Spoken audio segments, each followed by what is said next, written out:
Hi guys, welcome back to Simple and Healthy Mama. If you're new here, welcome. I'm Kate. I wanted to talk today just a little bit about the singing resistance movement that's happening in Minneapolis as part of our greater resistance to the ICE occupation of our city. A lot of you have watched my little clips that I've posted about some of the singing resistance actions that I've been at, and people seem really interested in that. So I thought I would let you know about some really incredible opportunities coming up. Well, one in particular, because singing resistance is something that is now spreading around the country, which is great because honestly, I feel like if we don't actually, oh, hello, darling, if we don't, helpful, if we don't actually manage to put down ICE's occupation and attempt to end democracy here in Minnesota, that this is coming soon to a city, town, or farm near you. So sorry, I'm very scattered. We're very tired in Minneapolis. I mentioned that in a previous video. Some people are saying like, we're not tired. And I'm like, oh, we're tired. We're just not giving up. There's a big difference. Don't get a Bernedoodle if you don't want a Velcro dog. I wanted a Velcro dog, so I very much got what I bargained for. Anyway, there is an online training this weekend. Let me get the time. It is Sunday, February 8th from 12 to 1:30. That's Pacific time, or 3 to 4:30 Eastern time. And this is to train song leaders, people who might want to start singing resistance groups in their area. And it will help you walk through the toolkit and some of the songs and ideas for how to get that movement started, because you very much might want to start thinking about what you're going to do when ICE comes to your city. This is something that tends to be on the lower risk end of things as far as risking your safety or getting arrested. I will put a link to get you to the online training if you want to do that. I think that would be amazing. There is also just a songbook that I can also link below, because you've probably heard some of these songs in my videos and other people's videos, and they can bring you a lot of peace and hope. And it's good, again, to just get ready for whatever's coming your way. Or if you've been thinking about joining a group, these are good ways to get started. So what else? Sorry, this is gonna be like fairly unedited because I just don't have time. And yes, I am wearing the same outfit as yesterday. We're just doing what needs to be done here. We're just like getting through. My kids have been eating food out of cans and boxes in the freezer for a couple of weeks. I think this weekend we're finally gonna like make some homemade curry and stuff. Not that I haven't done any cooking, but priorities. We're really busy with this. It's like having a whole nother job on top of everything else. But everybody in our community, well, not everybody, everybody I know is doing something. Everybody is doing something in Minneapolis to help. And there are many lanes that you can be in to try and help. And you do have to assess your own risk level. But there's always something that you can do, even if you cannot leave your home. We have two neighbors on our neighborhood group that are posting that they're willing to just make signs for people, and they make really beautiful signs. Trump even said how beautiful our signs were. There was a clip and he was like, they must be paid agitators. They're professionals. They professionally made signs. I'm like, dude, they're made of cardboard and like paint that we have in our basement. But some people are just making signs and giving them out to neighbors so that they have nice signs for their homes or for the protests that they go to. Other people are just donating money. If you have money, great, we'll take it. Some people are doing patrols at schools. Some people are actually out being legal observers. All of these things are needed. People are delivering groceries and supplies to neighbors who cannot get out. We've been fundraising for groceries and rent for families who cannot leave their home. So I will also put a link to standwithminnesota.com down below. It has a plethora of ways you can support here, in many different lanes. So however you would like to support, wherever you would like to focus your funds, we need help with everything.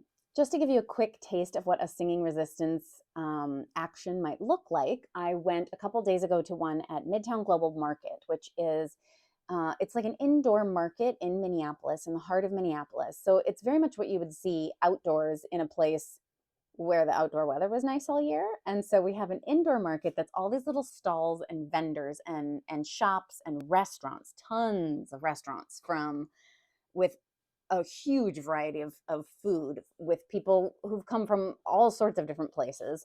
And so it's like a little food court, but also a market. And these businesses have been hit really, really hard for a few reasons. Um, People are afraid to leave their homes to go anywhere. The people who work there are Black and brown, and whether you're an immigrant or not doesn't seem to matter to ICE. So you are at risk unless you are as white as me.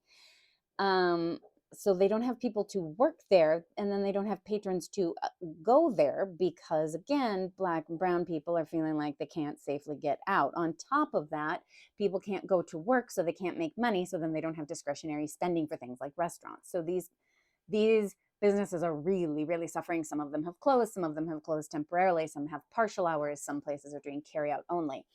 And so we went and we did a sing in to support our community and our neighbors who are being taken, detained, abducted, we call it, or you can just call it kidnapping, because if an armed thug with a mask, no badge showing, no identification of any kind, takes you without showing you a warrant or any reason why they're taking you, then that's technically a kidnapping. But I digress. So we got together. I can post little clips of what we did. We got together and just learned the songs first. You walked in, they gave you a little slip with words in case you didn't know the songs, which was great. We practiced some of the songs. Courage, courage, our friend, you do not walk alone. We will walk with you and sing your spirit home. Then we walked out into the main area, and there was a little stage area, and we sang for the people who were there for lunch and to all of the workers. Juntos hacemos la liberación. No están solos, no están solas. Juntos hacemos la liberación. Then we walked outside and we went around the building and we did a song and a minute of silence in all of the places where we know our community members have been abducted. So places where people have been taken, we recognized the place and we left behind a sticker showing that someone was taken here. We belong to them, they belong to us. Everyone, oh everyone, oh everyone, now these people are ours, just like we are theirs.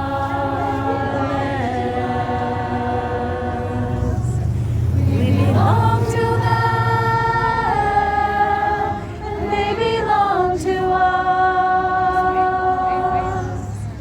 Everyone, oh everyone, oh everyone, of these people are ours, just like we are theirs. We belong to them,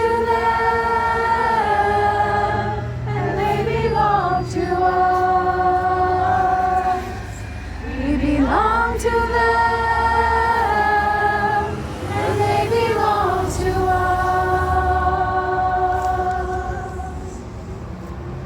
And we actually went to each side of the building because at least one person has been taken on all sides of that building, which was heartbreaking, but it also feels good to be in community and recognize that.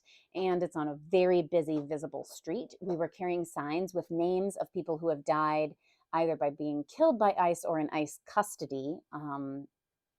Sometimes that can be they were deprived of medical care, they didn't have their medications, some people are killing themselves. The quotes are because there are some very suspicious circumstances. So names of people who have died because of ICE on our signs, and there were many. This is since this presidential term started a year ago. And so we brought those signs and walked around the building. Then we went back inside and had lunch at all of these amazing restaurants. So we tried to support and spend money at this marketplace. I went ahead and got some groceries to bring home and just sort of spread the love in another way before we went home. I got to sit and chat with other people who are like-minded, which felt really good and gives me energy. So again, this is a very low risk action that you can take. Certainly something like this is. And I think it does make a difference. It might not be the only thing that needs doing, but I think all actions are valid at this point. And we're very much attacking this from multiple facets. We've got the makers who made the signs with the names and the candles on them. We've got the people who are leading the singing, who have done the singing resistance training, and they're organizing these things. We've got people who are doing protesting and doing that. There are all of these facets and all these ways to get involved. So I would really encourage you to think about what you're willing to do and how you can get involved. So the other action that I did was I did go to the downtown Target last weekend on Saturday, and we were at like 40 different Targets, I think, in the metropolitan area here in the Twin Cities. Yes, we have 40 Targets because this is actually the land of Target. Target is from here. The original Target was in St. Paul. And so my group maybe only had 30 people. So we weren't huge, but that's because we were divided up over many, many Targets. And we decided to go ahead and go into the store, and we sat down. We did leave space for people to get around us. So we weren't actually blocking the customers. People could still utilize the store. But we sang our songs. Somebody made a big poster of what we were asking Target to do, which is take a stand against ICE instead of being complicit in their actions and allowing them to do things like stage in the parking lots and kidnap a 17-year-old while he was working, who was a citizen, and beat him to the ground and then drop him off at a Walmart afterwards when they realized that they had no right to detain him. Which is literally something that happened like just down the road. So we did a sit-in, we did a sing-in, and the Target staff was talking with the Minneapolis police. I understand we're putting the Minneapolis police in a bit of a tricky situation here because even if they support our actions, they still have to follow the law. And so we were given a first warning, and the organizer of our little pod let us know that we had a warning and said we probably get more than one warning. So if you need to leave, respect, do what you need to do. We're not necessarily here to get arrested today. And then we got a second warning. We all stayed pretty much, and we got a second warning. And then we decided maybe we'll sing one more song and then move this outside, which is what we ended up doing. I got home and my kids were like, "So did you break the law?" And I was like, "You know what? I don't even know. I guess so, since the MPD was like willing to arrest us if we stayed." But I also was like, I don't really care because that's kind of the point of protest. And at this point, I would be much more comfortable being arrested by a Minneapolis police officer than by ICE. That is a much, much higher risk thing because of how they're behaving and how lawless they are and their lack of identification and adherence to any norms, laws, or human decency. MPD, oh, I think my kid's home. MPD does have, oh, I really better go. MPD does have not a great history here. I'm sure you remember George Floyd, but they have done a lot to change over the years. And most of the police force that we have now is not the police force that was here working here when George Floyd was murdered. We do have a new police chief, and they've been working really, really hard to change how policing is done in Minneapolis. There's still improvement that needs to happen, but it is very different. And I know that when the clergy protested at the airport, that it was very jovial when they had to arrest the clergy who were praying at our airport as a protest for ICE. I heard from a friend who works in law enforcement for a suburb that they were like joking with the clergy, and they're like, who's really cold and ready to get arrested? And some of them, it was like 20 below. Some of them were like, yeah, okay, arrest me. And so sometimes you get arrested and there's a point to getting arrested. That can be part of your singing resistance movement. It doesn't have to be the action that you choose to do. So thanks for watching. Hit like and subscribe down below if you want to support me. I have definitely lost some subscribers due to my political content, but whatever, good riddance. Thank you for being here. Thank you for caring about your fellow humans, which is really the like Minnesota thing that everybody's been wondering about is like, why do people care so much there? No, we actually do. We actually care a lot about each other. So thank you for being here to listen about how that works and what that looks like. Bye.